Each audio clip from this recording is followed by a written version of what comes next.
అడిగితే వాళ్ళందరూ అన్నారట, అరే ఎవరు వాడు తయారు చేసుకుంటాడు, చాలా కంపెనీ పెట్టే అవసరం లేదు, నువ్వు పెట్టే అవసరం లేదని అంటాడు. సరే, ఒక శిల్పి ఎట్లా చేస్తాడంటే, స్వచ్ఛం అంటే మనం ఒక శిల్పి అంటే ఒక విగ్రహం తయారు చేస్తే చూస్తే నిజంగా మంచి వస్తుందా, ఆ స్వామీజీ వస్తుందా, దేవుడు వస్తుందా అన్నట్టుగా కనిపిస్తుంది శిల్పి. అతనికి నేను ఇన్ని సంవత్సరాల నుంచి ఇంత బాగా చేస్తున్నా, ఇంకా అనేక కొద్ది రోజులు బతకాలి అని ఆశ పుట్టింది. ఆ ఆశతో ఏం చేశాడు అతను, మన ఇప్పుడు శివన్న మన అధ్యక్షులు వారు ఏం చేసినట్టే రామాలయం పంతులు తెచ్చాడు, ముఖ్యమైన వ్యక్తి కదా, నమ్మకం తెచ్చాడు. అయితే ఈ శిల్పుడు ఏం చేశాడు, రామాయణ పంతులు పోయి రామాలయ పంతులు పోయి అవపడినారు పోయి పంతులు నేను ఢిల్లీ చేస్తున్నా, నేను ఇంతమందికి సహాయం చేస్తున్నా, మరి నా సావేత్తుల్లో చెప్పాలంటున్నాడు. శాస్త్రం కరెక్ట్ చెప్పేవాడు కాబట్టి సరే చెప్తాను లే అని అంటాడు. ఎందుకంటే మన అధ్యక్షుల వారి మీద ప్రేమ, శివాల మీద ప్రేమ కాదు పంతులు కాబట్టి అదే మంచిగా చూడాలి, కరెక్ట్ చూడాలి, సరే కరెక్ట్ జాతకం చెప్పాలని అనుకున్నాడు. అనుకున్నప్పుడు ఏమంటాడంటే, సరే అయ్యా నువ్వు పలానా టైంలో నీకు అయిపోయింది, కాలం చెల్లింది, ఇంకా నువ్వు అంతవరకు ఏమైనా విగ్రహాలు తయారు చేసుకొని ఇక నీ జీవితం ధన్యం చేసుకోని అంటాడు. ఆ శిల్పి ఏం చేస్తాడంటే, నేను ఇక మంది విగ్రహాలు నాటాయిగా అయిపోతుంది కాబట్టి ఆ యమధర్మరాజు ఎక్కడ కూడా నేను చూసుకుంటాను అనుకుంటాడు. చెప్తూ అంటే చాలా చేస్తాడు, ఆయన నన్నెక్క పట్టుకుపోతాడు, నేను చూసుకుంటాను అనుకొని ఏం చేస్తాడంటే ఆయన మాదిరిగా 8 విగ్రహాలు తయారు చేస్తాడు. 8 విగ్రహాలు తయారు చేస్తాడు. స్వచ్ఛంగా అట్లే ఉంటుంది, ఆయన లెక్కనే ఉంటుంది, సేమ్ అట్లనే ఉంటుంది, అదే విధంగా ఉంటాయి. వాళ్ళు ఏం చేస్తారంటే టైం చెప్పిండు కదా, కరెక్ట్ టైం చెప్పిండు కదా, కాబట్టి ఆ టైంకి ఏం చేసిందంటే ఈ 8 విగ్రహాలు పండబెట్టేసేసి అన్నింటి ఒక్కొక్కటి గుడ్డలు కప్పాడు. ఏం చేసిన ఆయన నడవబడుతున్నాడు. సరే ఇప్పుడు యమధర్మరాజు టైం అయింది, ఆయన వచ్చింది తప్పదు కదా, కాబట్టి యమధర్మరాజు చేసే పని టైం కానుంది, టైం కాకపోతుంది తీసుకోకూడదు. ఎందుకంటే ఈడ మన దగ్గర ఈ భూలోకంలో చట్టాలు పైసలిస్తే అన్ని మాఫీ దగ్గర అక్కడ మాఫీ కావాలి, టైం కాలం తీసుకుంటే అక్కడ ఒప్పుకో. కాబట్టి ఆయన బాగా ఆలోచిస్తాడు, ఆ పక్కన వస్తాడు కూడా తీస్తాడు, సరే ఇంతమంది ఉన్నారు కదా, మళ్ళీ ఈ పక్కన వచ్చి ఇంకో కూడా తీస్తాడు, ఎవరు తీసినా అట్లే కనిపిస్తుంది, కన్ఫ్యూజ్ అయిపోతాడు అంటే ఇది నా ధర్మం కాదు, సాగు టైం కన్నా తీసుకోకపోతే బాగుండదు అని బాగా ఆలోచిస్తాడు. కొంచెం మీరు బాగా ఆలోచించి మళ్ళీ ఒకసారి వచ్చి మళ్ళీ మధ్యలో తీసుకొస్తాడు, సేమ్ అది అట్లా ఉంటుంది, మళ్ళీ ఇంకోటి తీసుకొస్తాడు, అట్లే ఉంటాయి. ఇది 4 అయిపోయిన తర్వాత నేను ఇప్పుడు తప్పు చేస్తున్నాను కదా, నా చట్ట ప్రకారం నేను ఏం చేయాలి కదా, అక్కడ ఒప్పుకోరు కదా, అది ఏం చేస్తాడంటే లాస్ట్కు ఇక తలబట్టుకొని కొంచెం ఎంత మారుతాడు, ఇంకా పోదామని అనుకుంటాడు. ఈ శిల్పి ఏమనుకుంటుంటే టైం అయింది కదా, ఇంకేమైనా పొరపాటు చేసినా సరి చేద్దామని చేస్తాడు. లేచి అక్కడ పోతుంటాడు, ఏమైనా పొరపాటు అయిందా అని అనుకుంటాడు మనుషులు, అంటే అది ఇంపార్టెంట్ అంటే అంటాడు. ఆ యువతను కూడా ఏమంటాడంటే, నువ్వు లేచిందే పొరపాటు, ఇక నడవండి, నువ్వు లేచిందే పొరపాటు కాబట్టి మీరు నడవండి అని తీసుకోపోతాడు. అదే నేను సాధువులతో మీకు శివాలతో మన అధ్యక్షుల వారితో ఇన్ని పుణ్యకార్యాలు చేస్తే ఎవరు సాధించాలని అనుకున్నాడు. ఏం చేసిందంటే కొద్ది దూరం పోతుంటే గదలు చూస్తుంటే భయం వేస్తుంది, కాలు జరుగుతుంది, ఈ గద తీసుకుని ఎక్కువ పడుతున్నాడు.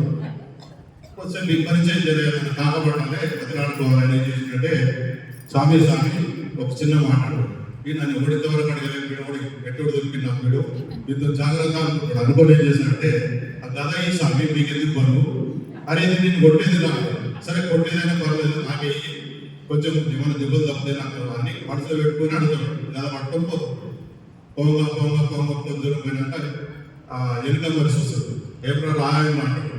నేను చాలా మందికి పని చేసిన, చాలా పుణ్యకార్యాలు చేసిన, ఎవరైనా వస్తున్నా చూసుకుంటున్నా సార్ అంటాడు. ఎవరు వస్తలేదు, నీకు ఎవరు రావడం బాగున్నాడు కొంచెం మీరు తెలివి చూసి మధ్యలో మంచోడు ఉన్నట్టు వీడు అని ఉంటుంటే ఎవరో కానీ తీసుకుపోయిన తర్వాత 2 దారులు ఉంటాయి. 2 దారులు ఉంటాయి. ఏ దారి? యమలోకం దారి, పుణ్యలోకం దారి ఉంటుంది. ఆయన అడుగుతాడు, కోరిలే మీరు ఏదో ఒకటి అడుగుదాం పాపము అని అడుగుతాడు. అడిగితే ఏమంటాడు అంటే, సరే నువ్వు మొదలు తేలి పోతావు అంటాడు. ఇక తర్వాత దెబ్బలైతే తీయలేదని మొన్న పుణ్యలోకానికి వ్యవస్థ అంటాడు. తర్వాత తప్పదు కదా, ఇది ఏదో నిర్మాణం చేసుకుందాం కానీ మొదలైతే పుణ్యలోకానికి పోతాం అది ఏదో చూసుకొని పోతాం అంటాడు అని చక్కగా పుణ్యలోకానికి పొందుతాడు. ఆ పోయేటోడు ఊగబోగా గద పట్టుకొని గద తీసుకుని కదా ఈయనేమనుకున్నాడు సరే పట్టుకొని వస్తాగా అనుకున్నాడు. ఈయన చక్కగా విష్ణుమూర్తి దగ్గర పోయి ఎట్లా కూర్చుంటుంటే మీరు ఇంతమంది వచ్చి కూర్చున్నారు మేము ఆ ముందర కూర్చోబట్టు ఎందుకంటే బయట పోతే మనం పట్టుకుంటుండే గద తీసుకుంటాడు. ఆయనకి నాగుంటే ఆయనకి ఏం చెప్తాడు వాళ్ళందరూ ఏమనుకుంటుంటే గద పట్టుకోవచ్చు వీడు కూడా గొప్ప తాగిస్తాడు.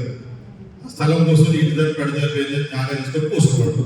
కూర్చున్న తర్వాత ఏమన్నా బయటగా ఉంటాడు. బయటగా కూడా ఏమనుకుంటాడు ఓ చెప్పదు బయట అందరికి పుణ్యంగా మనకు వస్తుంది కదా ఖచ్చితంగా గద అయినా అని చెప్తాడు.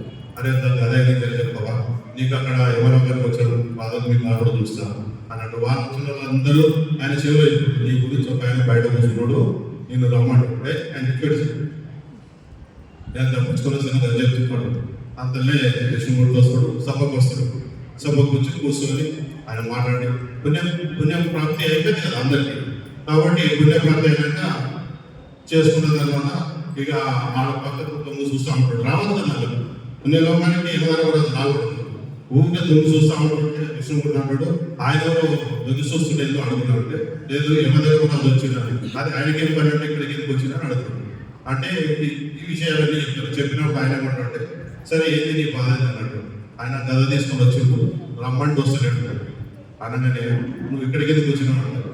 నేను అధ్యక్షుల వారు శివారెడ్డి గారు పద్మనంద స్వామిజీ స్వాములందరూ ఎక్కడ చేసిన మనం ఎగ్జామ్ ఎక్కడ చేసిన యజ్ఞం బృందావన చేసిన యజ్ఞం. ఆ యజ్ఞానికి నేను ఒకసారి పోయి వచ్చిన కాబట్టి నేను పుణ్యలోకానికి వచ్చినాను అంటాడు.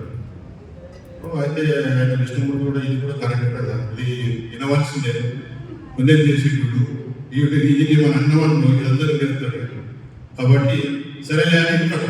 విన్న తర్వాత ఇది కూడా బయటే అని చెప్తాడు. యమదారు రోజు చెప్తే ఏమని అనుకుంటే మీరు మళ్ళీ ఇంకొకసారి ఎవరిని ఇక్కడ తీసుకురాకు అని అంటాడు.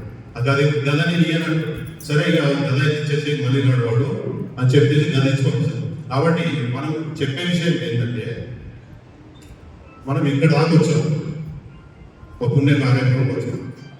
కాబట్టి ఈ పుణ్య కార్యక్రమం వచ్చినప్పుడు మనసు పెట్టి పూర్తిగా ధ్యానం నిధులు అంటే ధ్యాన స్థితిలో ఉండి వినాలి. ఎప్పుడు ఏ వర్షం చూసుకున్నో తెలియదు. సాముదులు బాగా అంటే 2 గంటలు మాట్లాడచ్చు గంట మాట్లాడచ్చు 10 నిమిషాలు మాట్లాడచ్చు.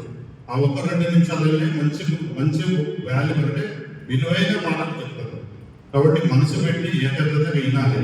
మనం ఇంటికాడ ఏమైందో ఆడ మనం ఏంటి చూస్తేవి లేకపోతే ఈ కొంచెం బృందావనం పోకపోతేవి అయోధ్య పోకపోతేవి అయోధ్య పోయి ఏం చేసేది లేదు ఏడికి పోయి చేసేది లేదు. జీవితం ధరించాలి కాబట్టి జీవితం ధరించడానికి మార్గం చెప్పే గొప్ప వ్యక్తిని ఇక్కడ ఉన్నాడు కాబట్టి దానికి మనం సమయం ఇవ్వాలి. అయోధ్య వస్తారు పోవచ్చు ఇంకేడు పోవచ్చు కానీ ఇది ఈ ఇటువంటి సమయం కాదు. కాబట్టి మనం ఇంత పుణ్యక్షేత్రంలో ఈ ఏరియాలో ఇవన్నీ చేయించినందుకు నాకు చాలా సంతోషంగా ఉన్నది. శివారెడ్డి గారికి మరి అదేవిధంగా అధ్యక్షుల వారికి మరి స్వామీజీ పద్మనంద స్వామి అయితే పరమాత్మ స్వామి అయితే మాకు చాలా రోజులు పరిచయం. నేను మా వెంకటేశ్వరం ఒకసారి ఒక యజ్ఞం చేసాం 1100 అంటే చెప్తున్నా శాస్త్ర ప్రకారంగా తాటిగా మందులు వేసి అవన్నీ చేసి ఆ స్వామీజీ అప్పుడు మా దగ్గరికి వచ్చారు. పద్మనంద స్వామీజీ వచ్చారు. మంచి కార్యక్రమం చేశారు. చాలా బాగా దివ్యంగా చేశారు. నాకు ఇచ్చిన టైం ఎక్కువైంది కాబట్టి మరి ఎక్కువ మాట్లాడితే బెల్లు కొడితే నా బెల్లు కొట్టేదానికి ఉండడం కాదు. అది తెలిసిన వాళ్ళని కూడా బెల్లు కొట్టడానికి ఎక్కువ ఈ విషయం నాకు ఆ భగవంతుడు చెప్పినందుకు నేను మీకు తెలియపరుస్తున్నాను. మంచి చెడు ఏదో ఉంటే నన్ను క్షమించను.